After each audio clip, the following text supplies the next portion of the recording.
సంగారెడ్డి జిల్లా పటాన్చెరు డివిజన్లో ఎస్ఐఆర్ పై ప్రజల్లో అవగాహన కల్పించేందుకు ప్రత్యేక ప్రచార రథాలను ఎమ్మెల్యే గూడెం మైపాల్ రెడ్డి ప్రారంభించారు. జిఎంఆర్ కన్వెన్షన్ సెంటర్లో నిర్వహించిన కార్యక్రమంలో 30 ప్రచార రథాలకు జెండా ఊపారు. ప్రజాస్వామ్యంలో ప్రతి ఓటు అమూల్యమైనదని, ప్రతి పౌరుడు ఎస్ఐఆర్ ప్రక్రియలో భాగస్వామ్యం కావాలని ఎమ్మెల్యే పిలుపునిచ్చారు. నియోజకవర్గంలోని 9 డివిజన్లు, 3 మున్సిపాలిటీలు, 2 మండలాల్లోని ప్రతి వార్డుకు ఈ ప్రచార రథాలు చేరుకొని ప్రజలకు అవగాహన కల్పిస్తాయని తెలిపారు. ప్రార్థనా స్థలాలు, విద్యా సంస్థలు, మార్కెట్లు, పారిశ్రామిక ప్రాంతాల్లో కూడా ప్రచారం చేపడుతున్నట్లు వెల్లడించారు. శాశ్వతంగా నివసిస్తున్న ప్రతి ఒక్కరూ తమ ఓటు హక్కు పొందేలా సహకరించాలని కోరారు. ప్రియమైన పటాన్చెరు నియోజకవర్గ ప్రజలారా, ఈ ఓటు ఓటును పరిరక్షించుకోండి. మన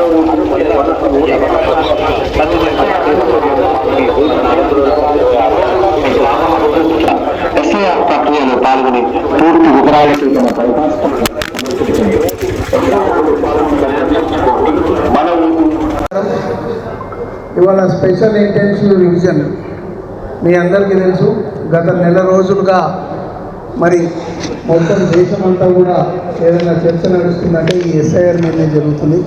మరి దాంట్లో భాగంగా మరి పటాన్చెరువులో కూడా ఎస్ఐఆర్ ఏ విధంగా జరుగుతుంది, ఏ రకంగా మేము ముందుకు పోతున్నామన్న విషయంలో ఇవాళ మన శాసనసభ్యులు గూడెం మైపాల్ రెడ్డి గారి ఆధ్వర్యంలో మరి ఈ ఎస్ఐఆర్ని మనం మోటివేట్ చేయాలి అన్న ఉద్దేశంతో ఏదైతే మన ప్రెస్ మీట్ పెట్టి ఒక 30 ఆటోలు పెట్టి మరి దాన్ని ప్రారంభించే కార్యక్రమం పెట్టిందో అది నిజంగా చాలా సంతోషం. దానికి విచ్చేసిన మా కాన్స్టిట్యున్సీ పెద్దలందరూ కూడా మరి శ్రీకాంత్ గౌడ్ గారు, శంకర్ అన్న, విచ్చేసిన మా టీఆర్ఎస్ పార్టీ కుటుంబ సభ్యులు, మరి ప్రింట్ అండ్ ఎలక్ట్రానిక్ మీడియా వారికి నమస్కారం తెలియజేసుకుంటూ, ఇప్పటికీ మన కాన్స్టిట్యున్సీలో దాదాపు 50 వరకు ఎస్ఐఆర్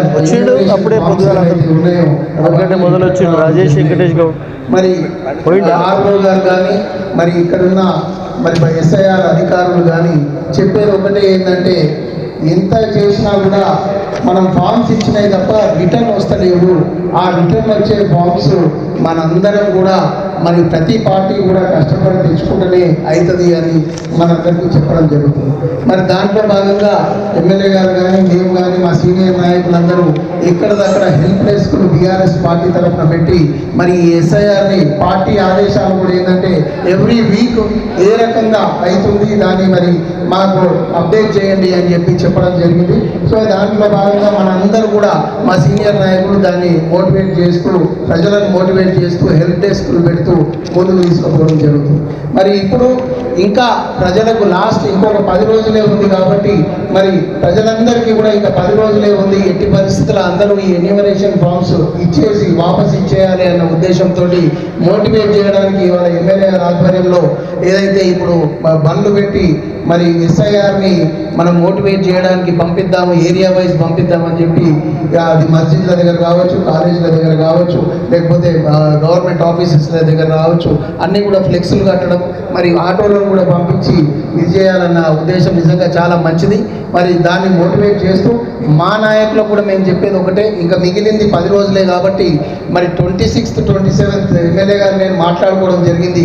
ఎవరైతే బూత్ లెవెల్ ఏజెంట్స్, మా ఏజెంట్స్ ఉన్నారో, రేపు కేటీఆర్ గారి బర్త్డే ఉంది కాబట్టి ఒకరోజు సండే అయిపోయిన తర్వాత మండే ట్యూస్డే దగ్గరకు వచ్చిన తర్వాత దాన్ని టైప్ చేయాలన్న ఉద్దేశంతో ప్రతి ఒక్క బూత్ ఏజెంట్ ఏరియా వైజ్ మేము కూర్చొని మరి వాళ్ళని కూడా వాళ్ళ ఇప్పుడు ఫర్ ఎగ్జాంపుల్ ఇస్నాపూర్ చూస్తే ఇస్నాపూర్లో ఎంత ఉంది, ఇంకెంత చేయగలుగుతాం, ఎక్కడెక్కడ మనం ఏ బూత్లలో మనం తక్కువనమో దాన్ని ఏ రకంగా ముందుకు తీసుకుపోవాలన్న దాని మీద రివ్యూ చేసి మరి వాళ్ళను కూడా వాళ్ళతోటి మాట్లాడి ఏదో రకంగా ఎస్ఐఆర్ని తప్పకుండా మేము విజయవంతం చేసే విధంగా ముందుకు పోతామని చెప్పి తెలియజేసుకుంటూ మరి మా నాయకులకు ఒకటే అడుగు చెప్పడం జరుగుతుంది. ఫస్ట్ మనది, మన ఇంట్లో మన నాయకులు, మన కార్యకర్తలందరూ ఫస్ట్ మన ఎన్యూమరేషన్ ఫామ్స్ అధికారులకు ఇచ్చిరా లేదా అన్నది చూసుకుంటేనే మనకు ఏం లేదన్నా 40-50% ఓట్ బ్యాంక్ ఉంది. ఆ 40-50% ఈజీగా పెరిగిపోతుంది. కాబట్టి మన నాయకులందరూ ఫస్ట్ మన ఎంబడి ఉండే వాళ్ళందరినీ కూడా పెంచే విధంగా ముందుకు పోవాలని చెప్పి తెలియజేసుకుంటూ మరి ఇక్కడికి ఈరోజు ఎస్ఐఆర్ ప్రక్రియలో భాగంగా నియోజకవర్గ స్థాయిలో అవేర్నెస్ తీసుకురావాలనే ఆలోచనతోటి అందరితో సంప్రదించి ఈరోజు నియోజకవర్గ స్థాయి 423 బూతులు ఉన్నాయి.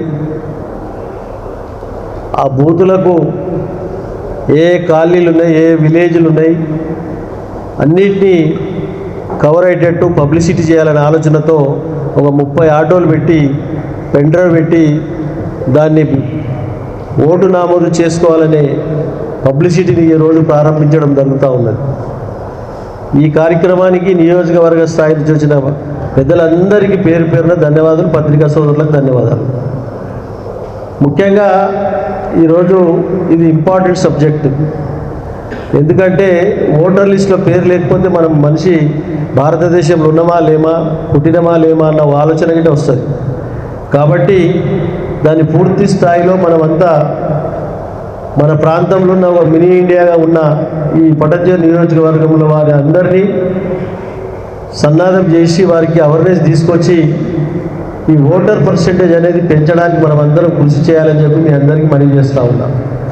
ఎందుకంటే చాలామంది నార్త్ ఇండియన్స్ కానీ, బెంగాలీస్, ఒరిస్సా వాళ్ళు కానీ, చాలామంది అదర్ స్టేట్ వాళ్ళు చాలామంది ఉన్నారు.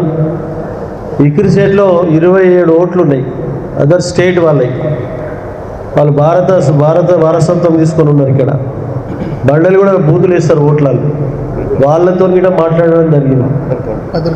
అదర్ కంట్రీస్ వాళ్ళతో కూడా కలవడం జరుగుతుంది. రేపు ఎల్లుండి వాళ్ళతో కూడా కలుస్తుంది. ఎందుకంటే ఇంతకుముందు ముఖ్యంగా మన కార్యకర్తలు, మన నాయకులు మనం చేసుకున్నామా లేమో ఫస్ట్ చూసుకోవాలి. అందరినీ చూసి మన ఇంట్లో మర్చిపోతే ఇబ్బందులు అవుతాయి. మరి మన కార్యకర్తల పర్సెంటేజ్ చేస్తేనే 40-45% పోతుంది. కాబట్టి ఆ విధంగా మీరు అందరూ కార్యకర్తలు, నాయకులు అందరూ మనకు 423 బూతులలో బూత్కు 3 చొప్పున బూత్ కమిటీ మెంబర్లు ఉన్నారు. మనకు బూత్ కమిటీ మెంబర్లతో సహా మనం వాళ్ళ అమ్మడి ఉండి ఈ 10 రోజులు ఎక్కడ ప్రయాణాలు చేయకుండా, టూర్లు పోకుండా, యాత్రలు పోకుండా స్థానికంగానే ఉండి ఈ కార్యక్రమం నిర్వహిస్తారని చెప్పి నేను అనుకుంటా ఉన్నాను. మీరు అందరికీ పర్సనల్ రిక్వెస్ట్ చేస్తూ ఉన్నాను. ఈ 10 రోజులు ఆ ప్రక్రియను ముందు పెట్టుకొని మీరు పనిచేయవలసిందిగా మీ అందరికీ మనవి చేస్తూ ఉన్నాను. నేను దాంతోపాటు ఈరోజు పబ్లిసిటీ చేసేది ఏంటంటే ఆటోల ద్వారా నియోజకవర్గ స్థాయిలో 30 ఆటోలతో పెండ్రైవ్ పెట్టి మొత్తం పబ్లిసిటీ చేయడం జరుగుతుంది. అలాగే టెంపుల్లలో అనౌన్స్మెంట్ చేయించడం జరుగుతుంది. మసీదులలో గిట్ట అనౌన్స్మెంట్ చేయించడం జరుగుతుంది. చర్చిలలో గిట్ట అనౌన్స్మెంట్ చేయించడం జరుగుతుంది. ఆట స్థలాల కాడ బ్యానర్లు, ఫ్లెక్సీలు పెట్టడం జరుగుతుంది. స్టేడియాల వద్ద బ్యానర్లు కట్టడం జరుగుతుంది. కాలేజీల వద్ద బ్యానర్లు కట్టడం జరుగుతుంది. బస్ స్టాప్లు, మళ్ళీ వెజిటేబుల్ మార్కెట్స్, వర్తక సంఘాలు, ప్రతి కుల సంఘాలు, ప్రతి కాలనీ సొసైటీ ఆఫీసులు, ఇండస్ట్రీస్ మెయిన్ గేట్స్, జిమ్ సెంటర్లో గిట్ట వీళ్ళందరికీ ఫ్లెక్సీలు మనము పెట్టి మన వంతు పబ్లిసిటీ చేయడం జరుగుతుంది. మీ అందరికీ తెలుస్తూ ఉంది. మనకు మొత్తము బొల్లారం, అమీన్పూర్, బీరంగూడ, పటాన్చెరు, జేపీ కాలనీ, ఆర్సీపూర్, భారతీనగర్, తెల్లాపూర్, ముత్తంగి, విష్ణాపూర్, ఇంద్రేశం, జిన్నారం, గుమ్మడిదల, క్యాసారం, బానూర్, నందిగామ, అనంతారం, కానుకుంట, వీరారెడ్డిపల్లి, రామరెడ్డిబాయి, నాగిరెడ్డిపల్లి, కొత్తపల్లి, నల్లవల్లి, మంబాపూర్ 2 మండలాలు ఉన్నాయి. 9 డివిజన్లు ఉన్నాయి. 5 మున్సిపాలిటీలు ఉన్నాయి. ఇవన్నీ గిట మున్సిపల్ చైర్మన్లు, కౌన్సిలర్లు, రేపు కొట్లాడబోయే కార్పొరేటర్సు, మాజీ కార్పొరేటర్సు, మాజీ లీడర్సు, మాజీ ఎంపీపీలు, మాజీ జడ్పీటీసీలు, మాజీ సర్పంచులు అందరూ ఈ ప్రక్రియలో పాల్గొని విజయవంతం చేయాలని చెప్పి నేను కోరుతా ఉన్నా. పత్రికా సోదరులు కూడా దీన్ని పెద్ద ఎత్తున హైలైట్ చేయవలసిందిగా మనవి చేస్తూ ఉన్నా. ఎందుకంటే ఈ సమయం అనేది వృధా చేసుకోవడం మంచి పద్ధతి కాదు. ప్రతి ప్రాంతంలో తిరిగే ఆటో ఓనర్ పేరు, సెల్ నంబరు, బండి నెంబర్తో సహా వారికి అప్పచెప్పడం జరుగుతుంది. పొద్దున, మధ్యాహ్నం, సాయంత్రం ఇవన్నీ సూపర్వైజింగ్ చేసే వాళ్ళు గిట్ట దాని మీద ఆటోలు ఎక్కడ తిరుగుతున్నాయి, ఏం జరుగుతున్నాయి అనే గిట్ట సూపర్వైజింగ్ చేయడం జరుగుతుంది. స్థానిక నాయకులు ఇవన్నీ గమనించాలి, వారికి అడ్వైజ్ చేయాలి. పలానా ఏరియాలో ఖాళీలునే పొమ్మని చెప్పి అడ్వైజ్ చేయవలసిందిగా మనం చేస్తూ ఉన్నాం. ఎందుకంటే వారికి ఈ 10 రోజులు మనం చేసిన పని ఒక 20 సంవత్సరాల వరకు కొనసాగుతుంది. ఇది గతంలో 20 సంవత్సరాలు 25 సంవత్సరాల కింద చేసిన ప్రక్రియ ఇది. మళ్ళీ ఇప్పుడు మనం మొదలుపెట్టి మన ముందుకు రావడం జరిగింది. కాబట్టి దీన్ని సద్వినియోగం చేసుకున్నట్టయితే మనమంతా బెనిఫిట్ ఎక్కువ బీఆర్ఎస్ పార్టీకే ఉంటుంది. కాబట్టి దాన్ని పూర్తి స్థాయిలో సద్వినియోగం చేసుకోవాలి. మనమందరం కార్యకర్తలు, నాయకులందరూ, పత్రికా సోదరులు దీనికి పూర్తి స్థాయిలో సహకరించి పబ్లిసిటీ చేయవలసిందిగా మనం చేస్తూ ఉన్నాం.